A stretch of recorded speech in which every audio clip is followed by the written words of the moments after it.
Welcome to our home. Hi there, PJ back with Protoman from Proto Retro, JoeNerd, and the Godfather.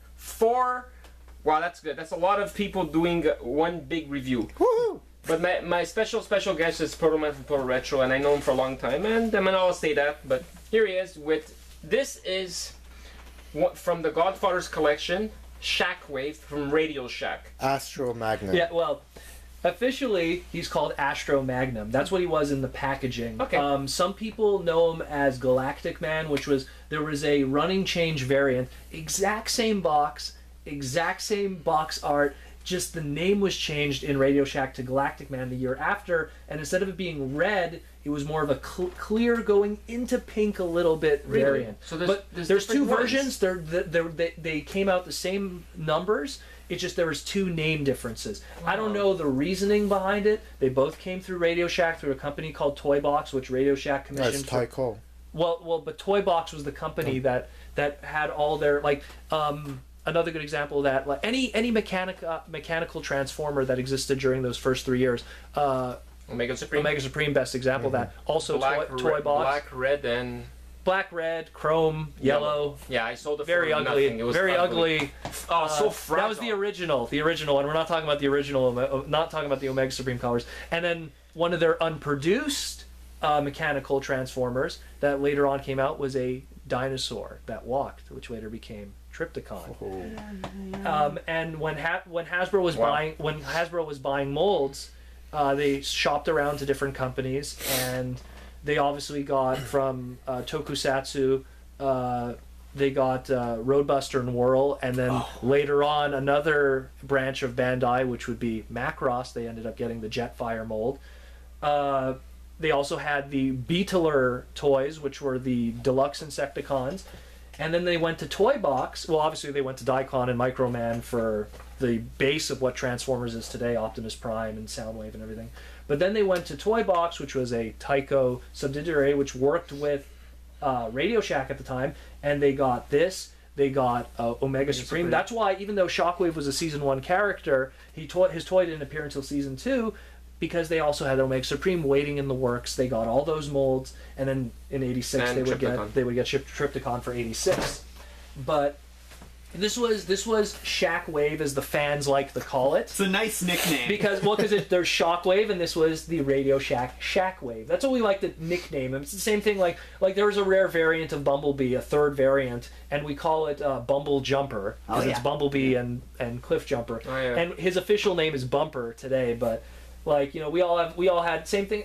There's a lot of fan terms that Transformer fans. The term Generation 1 was created by the fans. It was only adopted later by the Japanese way into the 2000. Yeah, Seekers. Well, Seekers is another good example. Combiners.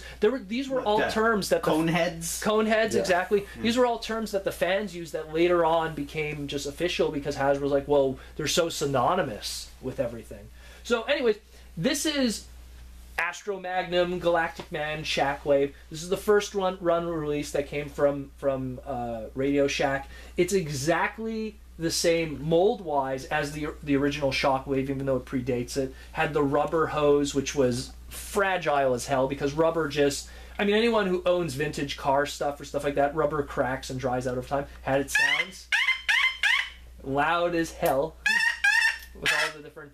And it was a regulator sound in the back that handled that. The battery was obviously in the back here, and it had the light up feature. Has a little reticle, you know, typical what the original Shockwave had also. Transformation was extremely simple, which was just like this. Yeah, and this was always the worry, was the hose was always, because it was subject to bending because of it, went around like that. You could already see halfway everything that's so going. Nice. You know, such a beautiful figure. It already screams Shockwave. Yeah, and it's half transformed, you know what I mean? Very simple. And that's the thing, too, is that Shockwave was one of the few Transformer toys that right away, even its original toy, looked exactly like its screen presence. It, like, people always say, you know, when's the next masterpiece Transformer toy? It should be Shockwave. And in all honesty, Shockwave got it from day one. You know, his toy looked exactly like his original cartoon interpretation since the first day. Like, it, I mean, how could you improve on this? It has really good articulation. Beautiful. You have to realize this toy originally was created in 1981, before years before Transformers. It was molded in 1981, and funny story, and this is a lot of people don't notice. It actually made a cameo in the Aliens movie. No way. There is a scene in Aliens where they're in like one of the probing rooms where when the Marines and everything, right? And there is a Astro Magnum upside down, crazy glued to a examining table, just like that. It's a silly cameo. And I have to see that again. Yeah. Oh, if you Google it online, people will show you. It's a very silly thing, but it's the only cameo. I don't know. The thing is, it's either Astro Magnum or Galactic Man because you can't see the translucent from the shot, but it's clearly the gray version. It's not Shockwave. Beautiful figure. I give it a 10. Shockwave actually got a cameo 10. in another movie, which was a TV movie. If anyone knows. Oh my God, what was it called there? Miami Vice. No. Miami Vice. There was a scene where the two main characters from Miami Vice, they were going to break into a drug operation. You have all like the bad '80s hair guys, with their guns, and they're looking out the window. And then there's this one bored guy playing with a G1 Shockwave in the background. And I actually have footage of this. I saved it because. But anyways, this is G1 Shockwave. It's dead on accurate to how he looked.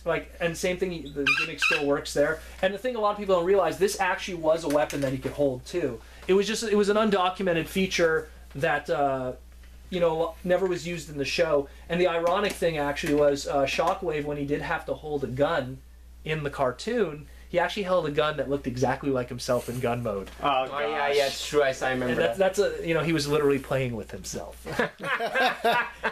Speaking about playing himself, you want to talk about the main difference about this version and the one that was released under the official Transformers line? Well, aside from colors and one detail. Yeah, well, one major detail.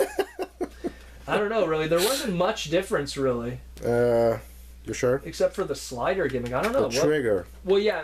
The trigger. Well, yeah, the he's. It looks like it looks less like a penis. The trigger.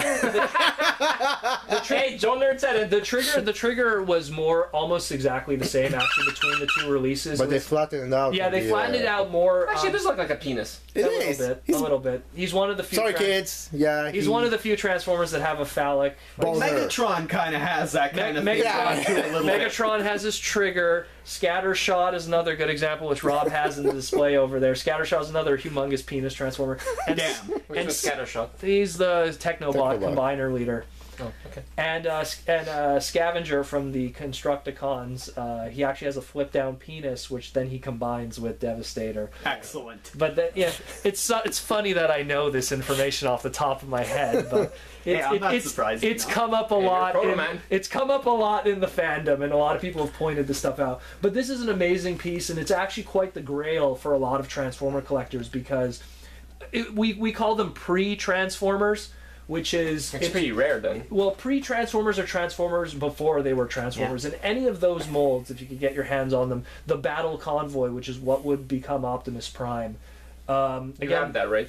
That one, no, unfortunately. The differences are very moot. Like, if you had them side by side, there's very few differences between... Isn't he black? Well, he had black instead of his blue, and he had different stickers on the trailer. It said Daikon on the trailer.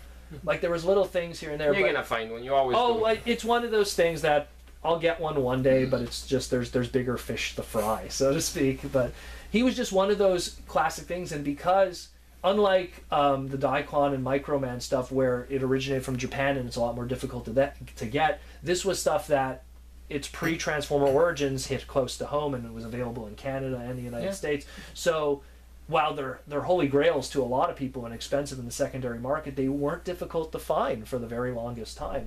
And it's one of those things that, you go to a garage sale, it might be there. Well, actually, this is a story. This comes from a common friend of ours, a Plasticjunky in mine. He had childhood toys. Had a box of this stuff, and he didn't know what he had there, and his family kept it for him, and he said, among my friends, I got a lot of collectors, so first comes, first served, and that's it. To go. So I was the one that went there. I would've kept He it right showed me away. the stuff that he had. Some of the things were interesting, and we will showcase it on following videos. And out of nowhere, the gun came out and says, "Oh my God!" It's one of those, as a collector. It's one of those rare moments that that it's like you found a treasure. And basically. not to mention the fact that it's in this condition too. Yeah, Because definitely. Two things that are always broken on Shockwave. Number one is that obviously Hose. the rubber hose. But I found a lot of these. The inside of this is sometimes shattered. Oh, it's missing altogether.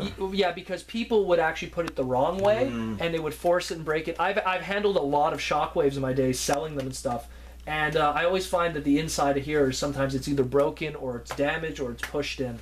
Because people, kids back in the day would put it the wrong way when they would do the combine for the... Or it's lost all completely, because in all honesty... It's That's what's the holy grail, this. Yep. It's definitely... It's up there. It's one of those top-tier Transformer toys that a lot of collectors aim to get because of its historical significance. And especially now, today, a lot of times when they do Shockwave toys... Like Shockwave toys today, so like new versions of them, they'll always do a gray repaint as a kind of a homage to this one. Kind of like Soundwave with Sound Blaster. Well, it's the same. Well, a good example when they did Transformers animated, they did Shockwave in both a gray version and a purple version, a homage to the original Shackwave, if you will, and to the G1 colors. When they did the world's smallest Shockwave, a company called Heroes Toy Maker, which is like a mini Shockwave, they did the original G1 release, and then they did, for the heck of it, a Shackwave color scheme in gray, just to homage to that humble beginnings. I bet you a lot of collectors don't know that this exists. A lot of Transformer collectors have a faint idea that it exists, but a lot of casual collectors have no idea of the history of Transformers. I knew it. I just always wanted either or in my collection, and I am getting one soon. I am getting a Transformer collection, and I'm getting the original one. No, not the G1 one, the regular one. Yeah. Protoman, just one simple little question. I'm sure a lot of people know this, but what year was the official G1 version of Shockwave released? G1 Shockwave, while he appeared in the '84 run of the cartoon, he was an '85 toy. 85? He was Series 2, if you want to... So he does predate the G.I. Joe character Shockwave. Yes, that's what I was just wondering. Yeah, the G.I. Joe Shockwave character, I believe, 88. was 88, yeah, and that was... but the names were all shared. The thing is that Bob Bugansky, who was the writer for Marvel at the time, was responsible for all the names of all the Transformers except for one, which was Optimus Prime. But he was the guy who sat down and named all the characters. And those characters, because Marvel at the time was working very closely with Hasbro, with their Sunbow Productions studio, he was the one who wrote all those names out, and those became registered trademark for Hasbro that they would use for years to come. Mind you, some of them would get lost throughout the years, but in general, a lot of them were. It's kind of interesting. You're shattering a little bit of my image of Larry Hama, because now I realize that... Larry Hama wrote the bios for the G.I. Joe characters. Now I realize that Larry Hama did not create the name Shockwave. No. Oh! That was Bob Bugansky. That was Bob Bugansky. All right. Well, the interesting thing is both Larry Hama and Bob were the guys in charge of the comic books, which is where the true source material is, and not the cartoons, which a lot of people more associate with Transformers and G.I. Joe. Yeah, they're the nerds of the nerds. Okay, if you say so. What? The people that... Look, if you're a Transformer collector, from my point, it's not the cartoons that make the show, the collecting. It's the toys. Well, the toys were the base material, obviously. You have to realize the 80s, everything existed to sell merchandise. Yeah, but some of the cartoons they made in the 80s, you can't deny balls. Well, that's a matter of opinion. I mean, there's a lot of toy lines that were good, and there's a lot of some people could argue that He-Man wasn't that innovative because of the lack of use of molds among an entire toy line. That's true. There was originality through using armors and different heads and weapons. Creativity by utilizing the bare minimum. molds. Exactly. Yeah. And alternatively, then criticizing the He-Man cartoon for Filmation's lack thereof, budget, or animation. Oh, yeah, for sure. Budget. Especially and being gay! But at the same time, there's nostalgia goggle. Some people might argue that and say it was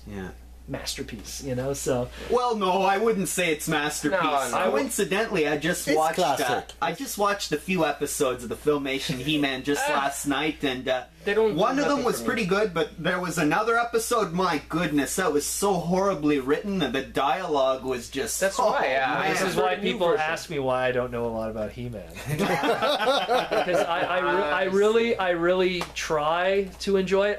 But I think Protoman, the thing is, you should concentrate just on the action figures. I think Oh, yeah. that's where the magic is. well, that's I agree. I never close my mind to any toy line like that, despite how bad it could be, you know. But anyways, that's Astro Magnum in a nutshell, you know, more or less.